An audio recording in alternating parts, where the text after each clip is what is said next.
out there, YouTubers, I'm Amy, and today I'm going to talk about children's furniture and safety. And I'm actually addressing this video to kind of two different groups of people, but the stuff that I'm going to cover applies to both. And so I know a lot of the people who watch my channel are interested in furniture flipping. So I want to answer the question, can you flip children's furniture? What do you need to know? What are some things you need to be aware of before you resell pieces of furniture that are designed specifically for infants and children? The other group of people is people like me who like to decorate with vintage or found items or thrifted or old, chippy kinds of stuff, and maybe want to do a nursery or kids room with those types of items. How can you decorate a nursery or a children's room with vintage items and still be safe and being aware of what kinds of things you need to be careful with when you're putting something into a baby or a child's room? So I'm going to talk about both of those things today in this video. So whichever group you're in, I hope you'll stay tuned and be interested in that. If you are interested in furniture flipping, I'm going to drop a link below to my furniture price calculating worksheet. If you're interested in flipping furniture, this helps you kind of calculate how much you can afford to spend and then how you should price it depending on what you're hoping to make for the time that you put into a piece of furniture. And so it's a good worksheet to just help you kind of figure out what you can pay for something or what you want to ask for something that you've already bought that you're trying to resell. So check that out in the link below. Okay, I used to own a children's furniture store, and I also did a lot of custom painted furniture pieces and accessory pieces that we sold in the store. We also sold, bigger brands of furniture from other manufacturers. And so when my partner Mindy and I opened that store, we had to make it our business to make sure that we were aware of what the regulations are about safety with children's furniture and baby furniture. We wanted to make sure that we always met or exceeded those safety standards in anything that we carried in our store, because we never wanted to sell something that could be unsafe for a child or a baby.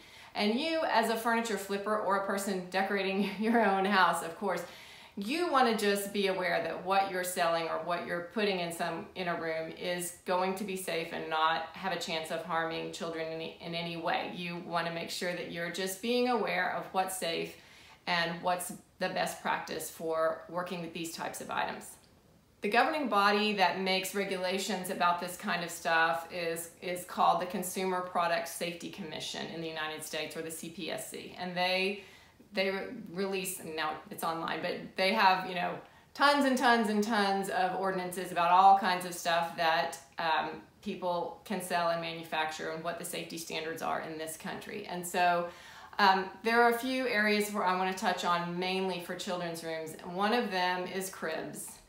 One of them is paint and paint safety. And then a third one is tip-over accidents, which isn't necessarily directly applying to you if you're a flipper, but if you are putting something into a nursery or a kid's room, you want to make sure that you are preventing any tip-over accidents. So the first category I want to talk about is cribs. Those are very specific pieces of furniture to a baby's room. And a lot of furniture flippers just take the position that they're not going to flip cribs because they don't want to get into anything that they don't know the regulations for. And that's not a bad position to take. So you may just want to say, I don't flip cribs, and leave it at that. If you do see a crib or an item like that that you think you want to try and resell, be aware that, in the past, a lot of us are aware of the Coke can rule, which was that old cribs, actually antique cribs, their slats are too far apart. And so it's not safe for a child because they can get caught, their body parts can get caught in there and can hurt them. And so you wanted to check back in the olden days just that at least a Coke can couldn't fit through it. And that's about how narrow the slats need to be safe. That's still true, but in 2010 and 2011, they completely revamped the regulations about cribs and what kind could be sold. And they decided to outlaw what we used to call drop rail cribs. They're the kind where you would squeeze them and the front part would slide down so that you could get the baby in and out easier. Those are no longer legal. And so basically anything made before June of 2011, or even some regulations go back to like July of 2010, you are not allowed to resell those cribs because they are considered now to be unsafe. Basically, if the hardware that made the rails slide up and down were to get loose, then a child could get caught in between the solid parts and unmoving parts of the crib and the parts of the crib that were made to move. So they do not allow manufacturers to make those. They don't allow people to resell them anymore. So don't sell something that looks like it may be older than that. It's not considered safe. If you have a newer crib that you are sure was made in the last 10 years and it's in good shape and the hardware is still good and it's still sturdy when it's put together, then it can be a safe thing to resell. As far as painting, because I like to paint furniture and upcycle it, cribs are not, they don't have that much return on investment, I would say, if you paint them or change them up, because all the little slats, they take a long time to paint. Even if you're using a sprayer, you have to paint like all the sides of the slats.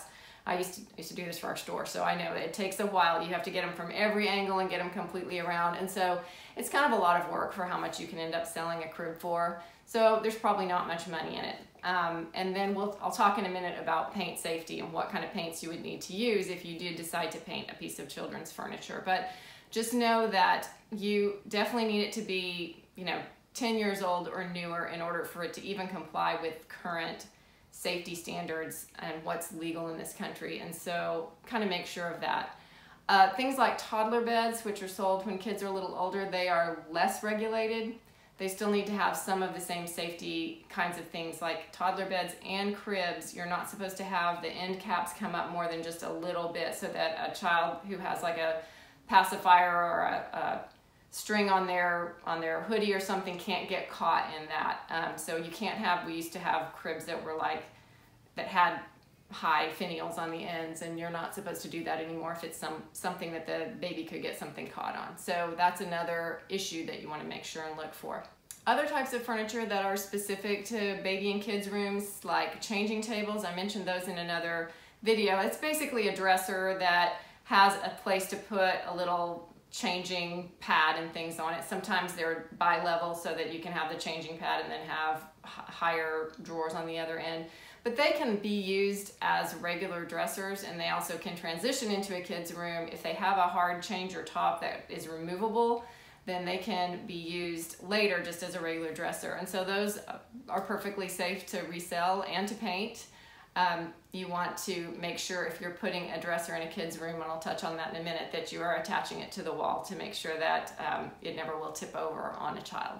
And with that said, I'll just go ahead and skip right to the issue of tip over accidents. That's something that has come to light recently because IKEA had some problems where some kids got hurt in tip over accidents, and now they're even doing an ad campaign trying to make sure parents are educated about affixing furniture to the wall so that children can't tip it over. Even if you think it's a pretty heavy piece of furniture, and because IKEA's furnitures tend to sometimes be a little more lightweight, even if it has drawers and you think it's pretty heavy, the problem is that children can pull all the drawers out, so now it's completely front heavy, and then they can try to climb up it, and then the whole thing will fall over on them. So you need to make sure that any dresser, and certainly any like shelf or bookshelf, is affixed to the wall. And IKEA, I think now you can probably just call them and get a free set. It's a little strap with screws to make sure that your furniture is attached to the wall, because they're really trying to make sure that everybody gets the message that they need to prevent tip over accidents.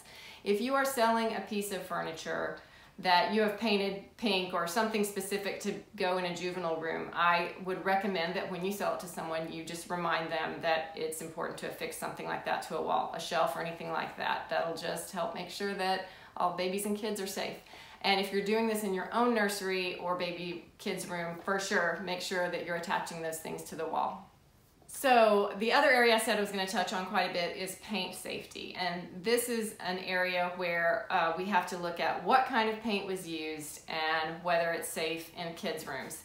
Now, most of us know that lead paint was outlawed. It was outlawed in this country in 1978. And so any house or piece of old furniture that's older than that, you need to very much be aware that it's likely that it's got lead paint on it.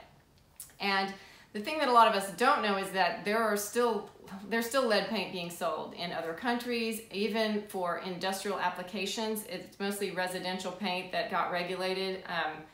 And so there are reasons you need to kind of be aware of chippy paint finishes and any finishes where the paint could be coming off. Lead paint in and of itself is typically not a problem if it's a nice solid finish. It's when the paint chips off and then there's lead flakes or lead dust that can either get breathed in or ingested that it becomes dangerous, particularly for little children. And so for that reason, even if you like the look of the old chippy painted furniture, you need to be careful about putting any of those actual really old primitive style pieces into a child's room. Now there are a few things that you can do if you really like that look. First of all, you can make newer pieces that look like that, or hire a painter, a furniture painter who knows how to replicate those kinds of chippy finishes with modern paint that is safer. Another thing you can do is you can make sure that you're sealing up any paint that you have on there. And if it's something that hangs on the wall, and if it's a child who's a little older, not a child who's at an age where they're chewing on things and teething, then you may decide that you feel safe putting that in their room. But what you want to make sure is that there's not any paint coming off of it. And so if you're working on any chippy paint items, you need to wear a respirator to make sure you're not ingesting lead. And what you want to do is try and sand off any stuff that's flaking off or likely to come off. You want to get that so it's off, so it's not going to flake off. And then you want to seal it with some kind of clear coat or something that will keep it from having the paint and the paint dust come off into the room or in anybody in your family. So that's one way to seal pieces. If you love those old chippy pieces that you find at flea markets and stuff, you still want to make sure that you're putting them someplace in an application where there's not going to be paint chipping off and being around kids. Or even adults can be harmed by lead paint, so you don't want to be around it any more than you need to. As far as what types of paint are safe, my favorite clear coat that I would put over things like cribs for babies' rooms, because it's baby safe when it's dry, is what I would also use to cover an old piece to make sure that the paint's not chipping off, and that is Minwax Polycrylic. It comes in satin, or it comes in a glossier finish. I think it also comes in a fairly matte finish, but I will try and insert a picture of that here. Minwax Polycrylic. It's water-based and it's baby safe when it's dry. So that is a good thing if you're painting any furniture yourself to put in your baby or kid's room. I would use that to seal it in the end. In fact, I recently sold a toddler bed that I painted, and I sealed it with that because I know for sure that that is a safe one when it's dry. Now, another thing, if you're painting any other pieces of furniture to go in a baby or kid's room, there are chalk paints and other paints that are specifically made to be safe, low VOC, and made with very basic ingredients that are non-toxic. I know DIY paint is one of them. And usually using just the furniture waxes on a piece like that, that is not toxic. It's usually something basically like beeswax, and so that's fairly safe too, unless you feel like you need to seal in old paint, in which case I would definitely use the polycrylic that I was talking about to make sure it's completely sealed. So the things you need to keep in mind if you are wanting to decorate a room with vintage items that's either going to be for a baby or a child is you want to keep an eye out for anything that's got chippy paint on it, and make sure that you're protecting that and that you're aware of how old it is and whether that paint could be dangerous. And then another thing, even if it's something newer than 1978, is that because industrial chic is kind of in now, and this is any place you're decorating in your home, you know, we're interested in hanging this old farm equipment or these things that came out of more like a factory type place, or making them into some kind of a furniture piece or table or dresser. Industrial paints still often can have lead because, like I said, the regulations were mostly geared towards residential applications to keep people safe in their homes. And so you never can be completely sure, even if it's something newer that was used in an industrial setting. So you still need to just kind of be aware of the possibility of lead paint and be careful with those super chippy kinds of things, even though they're awesome finds and they look really cool. The other place I think you want to be careful if you're decorating is old lamps, vintage lamps and lighting fixtures. Just check on the cords and make sure that they're safe and that they're not a fire hazard. Unfortunately, it's not too hard usually to rewire or get an old lamp rewired. It's usually not that expensive. Sometimes you can do it yourself with a kit you find. And so if the wires look iffy, you may want to consider kind of rewiring it or doing something to make sure that that's not going to be a fire hazard. Older electrical items are something you want to watch out for. They can be really cool. There's some cool old kids lamps, but it may be worth rewiring it to make sure that it's got modern day wiring inside it. A final tip if you want to decorate a vintage nursery or kids room is, think about the classic items and the classic colors. So, you know, old-fashioned wooden toys or wooden pieces painted in the classic colors, either kind of your classic pinks, blues, and whites, or your primary colors, a lot of times super popular in little boys' rooms. Those kinds of things will give it a vintage feel, even if they're not such old pieces. And you can add those in. Anything that's a little less high-tech can give it more of a vintage vibe. And you can hang things on the wall as long as you're not hanging them directly above the crib. Hang plenty of items where they're out of reach of a baby, but you don't want to hang something right above the crib where as your baby starts getting bigger, he would be able to pull it down. That can be a danger to him too. So hang items. If you want something above the crib, you might want to paint it on the wall. That's a great place to put a mural, like a statement wall with the crib on it with some kind of painting or mural or saying or something painted on it, because something painted on the wall is still safe. A child can't pull it down. So those are some good pointers for how to create a cute and fun vintage nursery, or how to flip furniture safely that's for kids. Hope this was helpful to you. I'd love to hear anything in the comments below that you also know about that or have experience with that, or your concerns or questions, and let's just keep talking. Thanks.